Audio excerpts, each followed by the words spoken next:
यदि स्त्री में सुख होता, पुरुष की तरफ वो सुख ढूंढने के लिए नहीं जाती। यदि पुरुष में सुख होता तो स्त्रियों में सुख ढूंढने के लिए नहीं जाता। दोनों के पास सुख नहीं है और दोनों में सुख ढूंढते हैं तो दोनों डबल दुखी हो जाते हैं, क्योंकि दोनों सुखी नहीं हो पाते। इसलिए याद रखना, सुख कहाँ है, आज यही बात करना है। सुख गृहस्थ में रहो चाहे विरक्त में रहो, जितना ज्यादा मन में संतोष रहेगा उतना ज्यादा सुखी रहोगे। जितना ज्यादा विवेक रहेगा उतना ज्यादा सुखी रहोगे। जितना ज्यादा गम खा लोगे उतना ज्यादा सुखी रहोगे। और जितना ज्यादा खुराफात करोगे उतना ज्यादा दुखी रहोगे। गृहस्थ आश्रम में जितना दुख लोग भोग रहे हैं इतना दुख है नहीं। लोगों ने दुख खूब बढ़ाया है, मूर्खता बस। गृहस्थी करते हैं फिर बीड़ी पीते, बीड़ी की क्या जरूरत है। सिगरेट पीते, भांग खाते, दारू पीते, अंडा खाते, मुर्गा खाते, वेश्यालय जाते, होटल में जाते, बोतल पीते, दुनिया भर टोटल कुकर्म करते। एक तो गृहस्थी वैसे ही बहुत बड़ा जंजाल है और दूसरे ऊपर से और तुम नशा व्यसन में डूबे हो, तो तुम दुखों को डबल कर रहे हो। स्त्रियां भी दुखी हैं, क्यों? क्योंकि गृहस्थी ऐसे ही बहुत बड़ा झंझट का आश्रम है। फिर ये ना जाने कितना फैशन करेंगी, बाल आगे लटकाएंगी, गाल पे लटकाएंगी, आधे उधर लटका देंगी, थोड़े साइड में लटका देंगी, थोड़े खोपड़ी के ऊपर फुला के बांध देंगी। बहुत नालायक। अभी तो दुख तो होगा ही भाई। दिन भर में 7 साड़ी बदलेंगी, बिल्कुल प्लास्टिक की औरत बनकर बैठेंगी, कटोरी मांजेंगी नहीं, मुंह खुद ही बना दे कटोरी जैसा, तो कटोरी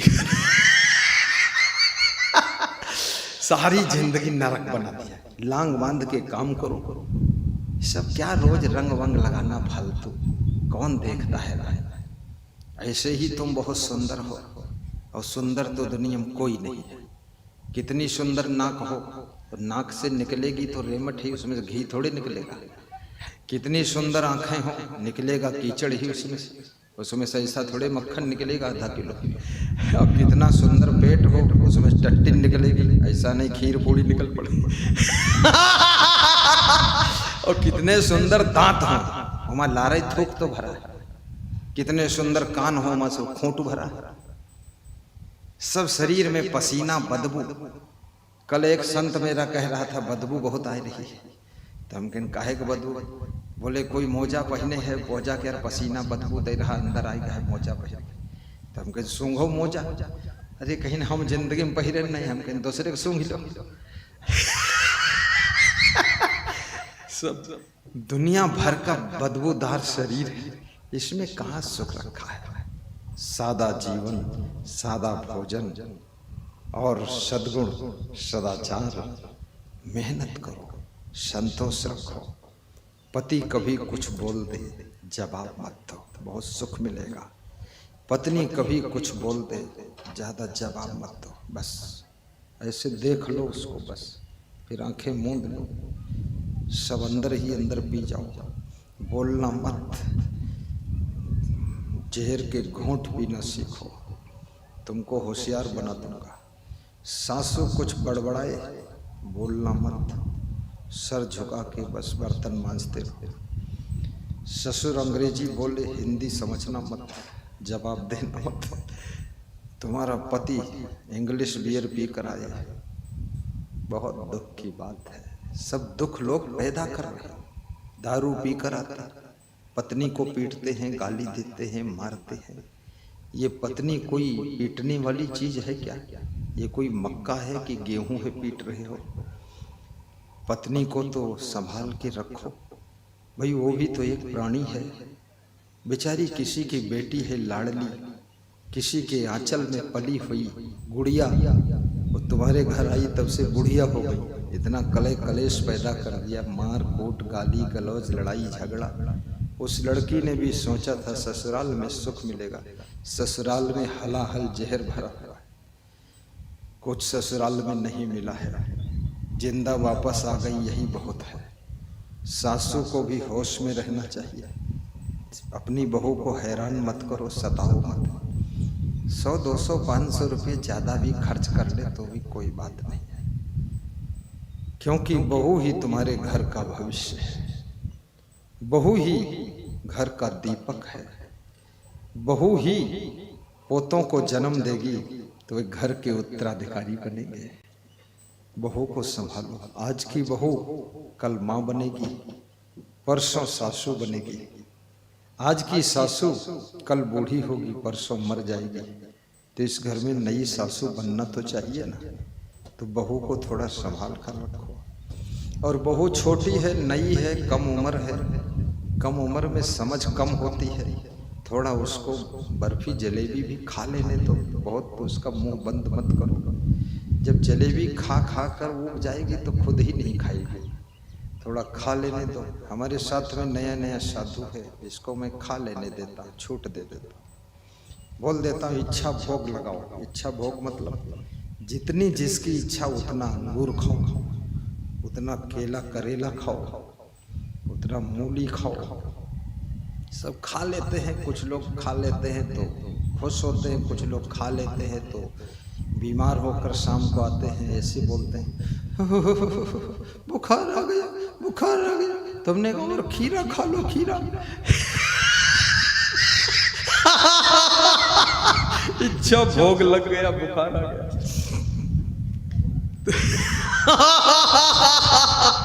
तो खुद विवेक करो, लेकिन बहुत ज्यादा बांध के रखोगे तो उब जाएगा। थोड़ा खा लेने दो, और बचपन में हजम भी सब हो जाता है। तो बहू का थोड़ा अपने दौड़ में बहू को मत चलाओ।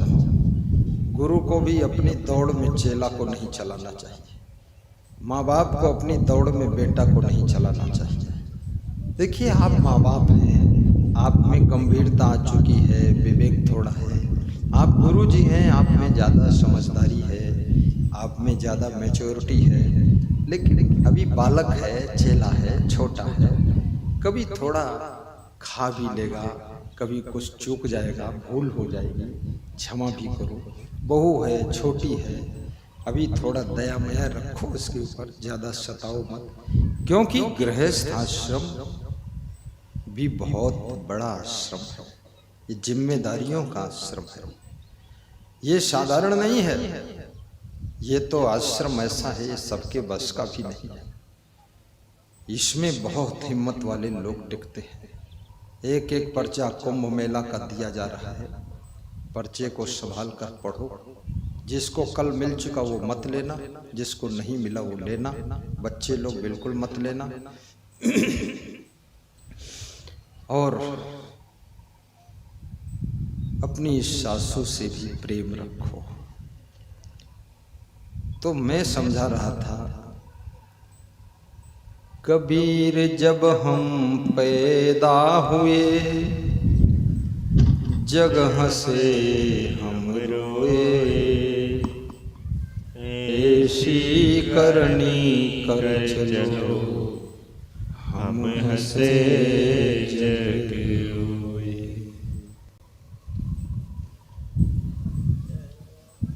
ऐसी करनी करो कि आप हंसते रहो। और आप जब दुनिया से जाओ तो आप हंसते हुए जाओ। दुनिया तुम्हारी याद में रोती रह जाए। करोड़ों लोग तुमको याद करें, लाखों लोग याद करें, हजारों लोग याद करें, गांव के लोग भी याद करें। आहा, रिश्तेदार भी याद करें कि बहुत अच्छे आदमी थे। नेक इंसान बनो, महान महिला बनो, हंसते हंसते अपने घर को संभालो। क्योंकि गृहस्थ आश्रम ही सबका जन्मदाता है। ये गृहस्थ आश्रम कोई साधारण नहीं है। ऋषि मुनि साधु संत भगवान सब एक नारी के द्वारा ही जन्म लेते हैं। इसलिए गृहस्थ आश्रम का श्रृंगार भक्ति है। गुरु बनाइए, भक्ति कीजिए, गुरु मंत्र लीजिए, गुरु से जुड़ जाइए। जैसे महाराष्ट्र की बेटी आई है चंदा देवी, चंचला देवी, अहमदनगर महाराष्ट्र, अभी भक्ति के रिश्ते से ही यहाँ आ गई है। मैं आपसे भी कहूँगा, इस महीने में गर्मी के डर से बहुत लोग नहीं आए हैं, लेकिन आपके अंदर भक्ति बहुत है इसलिए आप आए हैं। और मेरे अंदर करुणा बहुत है इसलिए मैं आया। न मेरे जैसे संत सब आश्रमों में आराम कर रहे हैं, ये तपती धूप में कौन आएगा। सब सोचते हैं भाई अंदर रहो, छाया में रहो। आलसी भी हो गए हैं, शरीर के आदी भी हो गए हैं, बाहर नहीं निकल सकते हैं, बिल्कुल गड्ढे के अंदर के चूहे हो गए लोग। लेकिन प्रेम तो प्रेम से ही बढ़ता है। तुम भी गुरु के प्रेम में आए हो और गुरु तुम्हारे प्रेम में आया है। और दोनों को गर्मी लगे, सर्दी लगे, धूल लगे, लेकिन दोनों मुस्करा रहे, दोनों खुश हैं, क्योंकि गुरु का आशीर्वाद मिलेगा, गुरु का ज्ञान मिलेगा, गुरु की भक्ति मिलेगी, गुरु का दर्शन मिलेगा और गुरु की सेवा मिलेगी। यही सबसे बड़ी खुशी आपको है। तो कबीर जब हम पैदा हुए, जग हंसे हम रोए। कबीर साहब कहते हैं, जन्म लेते समय तुम रो रहे थे और संसार के लोग खुश हो रहे थे। अब जिंदगी ऐसे जीना कि माँ बाप को खुश ही रखना। जब तुम्हारे जन्म में माँ बाप खुश रहे, भाई खुश हुए, नाना नानी खुश हुए, मौसी मामा खुश हुए, गांव के लोग खुश हुए, पड़ोसी खुश हुए, रिश्तेदार खुश हुए, तुम्हारे जन्म से सब खुश हुए, तो तुम्हारी जिंदगी भी ऐसी हो कि तुम्हारी जिंदगी से भी सब खुश रहे। जिंदगी ऐसी बना जिंदा रहे दिल साध तू। जिंदगी ऐसी बना जिंदा रहे दिल साध तू। जिंदा रहे दिल साध तू, जिंदा रहे दिल साध तू। जिंदगी ऐसी बना जिंदा रहे दिल साध तू। जिंदगी ऐसी बना जिंदा रहे दिल साध तू। तू न हो दुनिया में तो दुनिया को आए याद तू। तू न हो दुनिया में तो दुनिया को आए याद तू। आज रानी लक्ष्मीबाई को, मीराबाई को, शिवरी को, अहिल्याबाई को, सुभद्रा को, सहजोबाई को, राम को, कृष्ण को, ध्रुव को, प्रहलाद को, कबीर को, क्राइस्ट को, जरथुस्त्र को, कन्फ्यूशियस को, बुद्ध को, महावीर को, क्षमादेव को क्यों याद किया जा रहा है? इसके पीछे क्या रीजन है? क्यों याद किया जा रहा है? याद उन्हीं की होती है जिनकी जिंदगी से हजारों की जिंदगी में शांति आती है। याद उन्हीं की होती है जिनकी जिंदगी से लाखों की जिंदगी में सुकून आता है। याद उन्हीं की होती है जिनकी जिंदगी से करोड़ों की जिंदगी में शांति आती है, शीतलता आती है, सुख मिलता है। याद रखना, तुम उन्हीं के वियोग में रोते हो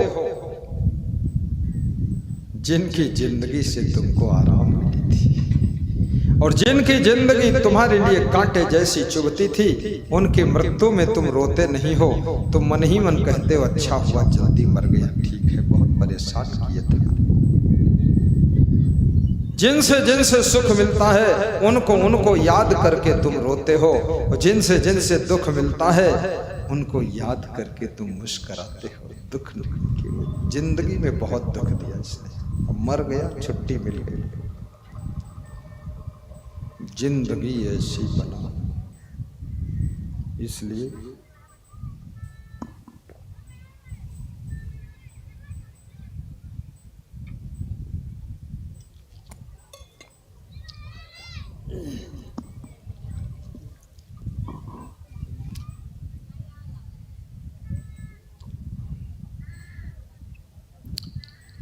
याद रखना,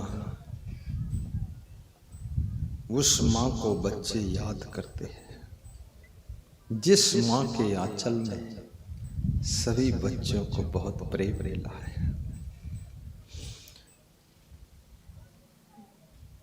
कोई माता मर जाती है, उसके बच्चे, जवान बच्चे रोते हैं, क्योंकि माँ ने उनको बहुत प्रेम दिया है, बहुत ख्याल किया है।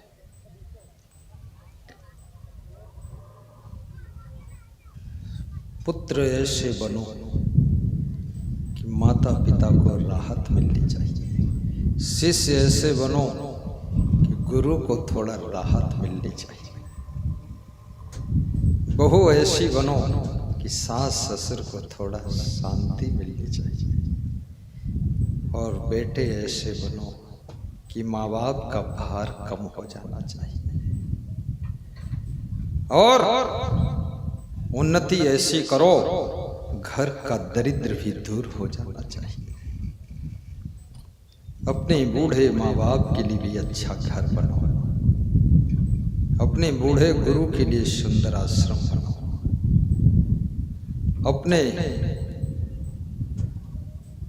वाइफ के लिए बहुत अच्छी कार खरीदो। ये कहाँ तक तुम्हारी वाइफ टोटो ढूंढती रहेगी? टोटो, ऑटो। ये बिहार में ऑटो रिक्शा को टोटो बोलते हैं। टोटो, मैं तो पहले टोटो समझता ही नहीं था। टोटो क्या है? मैं समझता नल की टोटी ही टोटो है। बाद को कल पता चला टोटो ऑटो को कहते हैं। टोटो, ये कहाँ तक टोटो का इंतजार सड़क के किनारे थैला लेकर करेंगे लोग?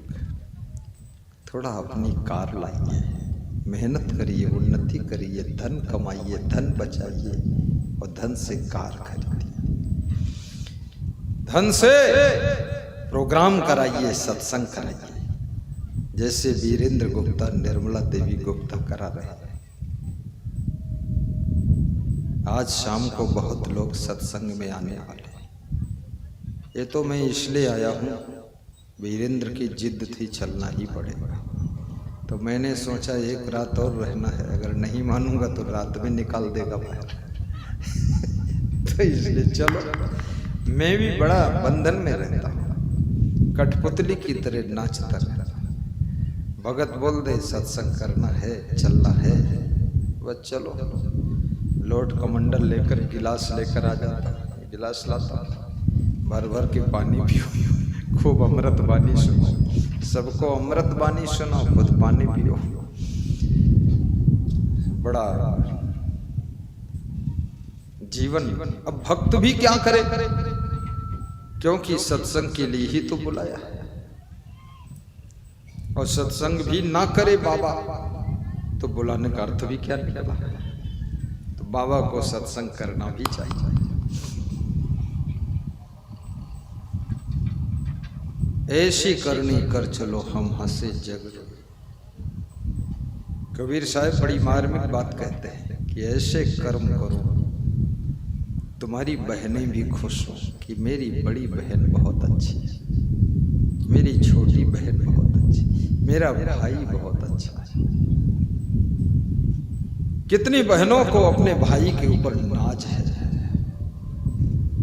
और कितने भाइयों को अपनी बहन के ऊपर गर्व है कि मेरी बहन, और कितने माताओं को, पिताओं को अपने बेटे पर गर्व है कि मेरा बेटा सब संभाल लेता है। और कितनी माता पिता अपने बेटे के कुकर्म के कारण रोते रहते हैं। जिंदगी में वो कभी नहीं रोए थे, लेकिन ये काल यवन पैदा हो गया, ये रावण पैदा हुआ। इस रावण की करनी से माता पिता को रोना पड़ता है, अन्यथा वह हंसते हंसते पति पत्नी जी रहे थे। ये महाभूत पैदा हो गया, दुखी कर रहा है। कहीं दारू पीता है, कहीं कोई लड़की छेड़ता है, कहीं कुछ और बवाल बनाता है, दुष्ट कहीं का। अब इसके आचरण से माता पिता रो रहे हैं, बहुत पाप लग जाएगा। उन्नति करो, विकास करो, समस्त ऊर्जा, समस्त बुद्धि, समस्त ताकत और समस्त कर्म इस बात पर केंद्रित करो कि उन्नति करना है और भक्ति करना है। और जो बालक, जो बालिका भक्ति करती है और उन्नति करती है, उसका घर खुशियों से भर जाता है। इसलिए व्यास गादी बच्चों से कहेगी, बचपन को व्यर्थ मत खोइए। अगर पढ़ नहीं पा रहे हो, बुद्धि काम नहीं कर रही है, तो टेक्निकल काम सीखिए। जेसीबी चलाना सीख लीजिए, ड्राइवरिंग सीख लीजिए, टेलरिंग सीख लीजिए, कंस्ट्रक्शन का कार्य सीख लीजिए, पशुपालन सीख लीजिए, सब्जी उगाना सीख लीजिए। अभी हमारे साथ एक संत है, उसने सब्जी उगाया आश्रम में, तो 5 लाख का मिर्चा बेचा उसने। वो पीछे खड़ा है, ये पीछे ही खड़ा है, एक भी मिर्चा हमारे लिए नहीं लाया है, 5 लाख का बेच के आया है। इसलिए हंसता रहता है कि 5 लाख तो है ही है हमारे पास। फिर बता रहा था मिर्चा फिर बेचना है, छुट्टी दे दो आश्रम। तो मैंने कहा रही दे मिर्चा उर्चा, तो बोला उसी पौधे में डबल फसल आएगी, एक बार और जाने दो। ये देखो, ये बहुत खिलाड़ी संत है। 5 लाख का मिर्चा बेचा है, सिर्फ एक आधा एकड़ खेत में 1 एकड़ में बोया था, बहुत मेहनत किया। ये जब मेरे पास आया, इसका चेहरा देखा, सब एकदम मेहनत से ज़्यादा सूख गया। तो मैंने ट्रांसफ़र कर दिया कि यहाँ रहो, अच्छा खाओ, थोड़ा अच्छे हो जाओ। अब चमका है चेहरा, फिर मिर्चा में जाएगा, तो मिर्चा में चेहरा तो मिर्चे जैसा हो जाएगा।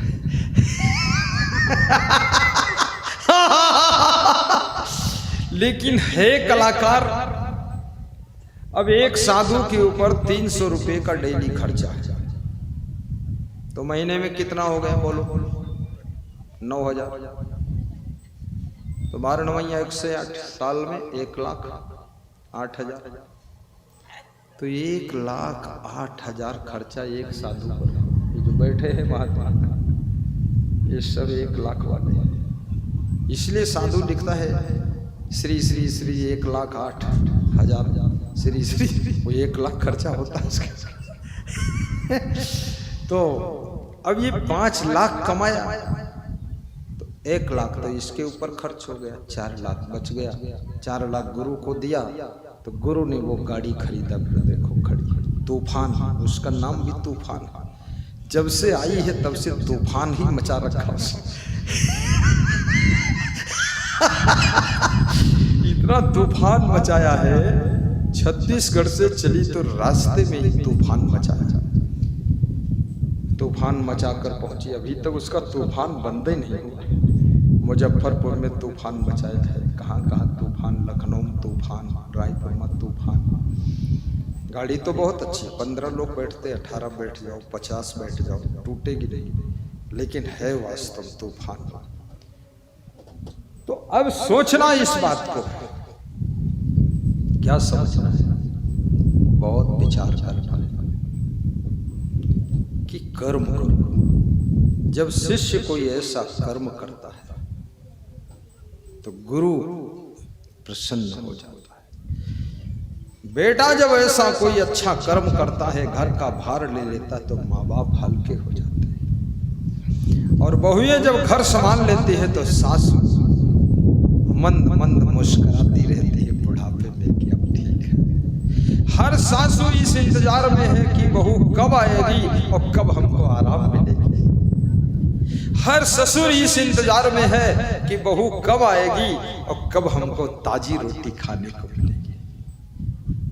और हर पति इंतजार में है कि मेरी पत्नी कब आएगी जो हमको भी थोड़ा सुख मिलेगा। लेकिन पत्नी आने के बाद किसी पति को सुख मिला ही नहीं। बहू आने के बाद उल्टी गंगा बह रही है। सासू चाय बनाती बहू को पिलाती है। अगर चाय न पिलाए तो बहू चाय पीने के लिए मायके चली जाती है।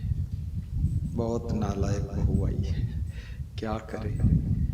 ऐसे ऐसे चेले गुरु के पास आ गए। अब गुरु नाश्ता बनाता है, चेला प्लेट में लेकर खाता है, कहता है गुरु जी बहुत अच्छा बनाते हैं। उल्टा हो गया। कलयुग बैठा मार कुंडली, जाऊं तो मैं कहां जाऊं। और घर घर में है रावण बैठा, इतने राम कहां से लाऊं। गा दो। और घर घर में है रावण बैठा, इतने राम कहां से लाऊं। और गांव गांव में सुपर्णखा घूमे, इतनी सीता कहां से लाऊं। लंका में एक सुपर्णखा हुई, और गांव गांव में भारत में एक सुपर्णखा लंका जलवाई। ये सुपर्णखा डंका बजवाई। ये क्या करेगा। अरे सुपर्णखा लंका में पैदा हुई, रावण की बहन थी, और लंका से समुंदर पार करके इंडिया में आकर के राम भगवान से कहती हमारी तुम्हारी जोड़ी अच्छी रही। कितना बेविचारणी औरत है, बहुत नालायक है, गलत कर्म कर दी है। अरे लंका में बिगाड़ लड़कों को वहां बहुत है, यहाँ मेरे भगवान को गिराने आई है। भगवान से कहती हमारी तुम्हारी जोड़ी अच्छी रही। जोड़ी क्या, कोई घोड़ा घोड़ी है जोड़ी लगाती। भगवान की जोड़ी लग चुकी सीता के साथ, बार बार जोड़ी लगती। इतनी अकल नहीं है। उनकी पत्नी उनके साथ में है। सीता भी डर गई कि मेरी जोड़ी को तोड़ी कर देगी, ले जाएगी। हाँ, देखो कितनी खतरनाक औरत है, दूसरे की जोड़ी बिगाड़ रही है। अपने लंका में जोड़ी लगाओ, वहाँ भाई इतनी बड़ी बस्ती है, करोड़ों लोग वहाँ भी है, वहाँ कोई लड़का ढूंढ लो। कितनी चंचल है ये लड़की। अभी भी सुपर्णखाएं बहुत हैं। पाकिस्तान की सुपर्णखा हिंदुस्तान में आ जाती है और यहाँ पर जोड़ी लगा लेती है। हाँ, हिंदुस्तान की सुपर्णखा जो है लंका में जाकर जोड़ी लगा लेती है। सुपर्णखा की कमी नहीं है। ये तो महान है औरतें जो यहाँ बैठी हैं। ये नारी नहीं नारायणी है, जिन्होंने एक बार पति का चुनाव किया, दोबारा किसी पुरुष की तरफ वासना की दृष्टि से देखा ही नहीं। ये तो पूजने योग्य नारियां होती है। ये भारत की महिमा। जोर से बजाओ।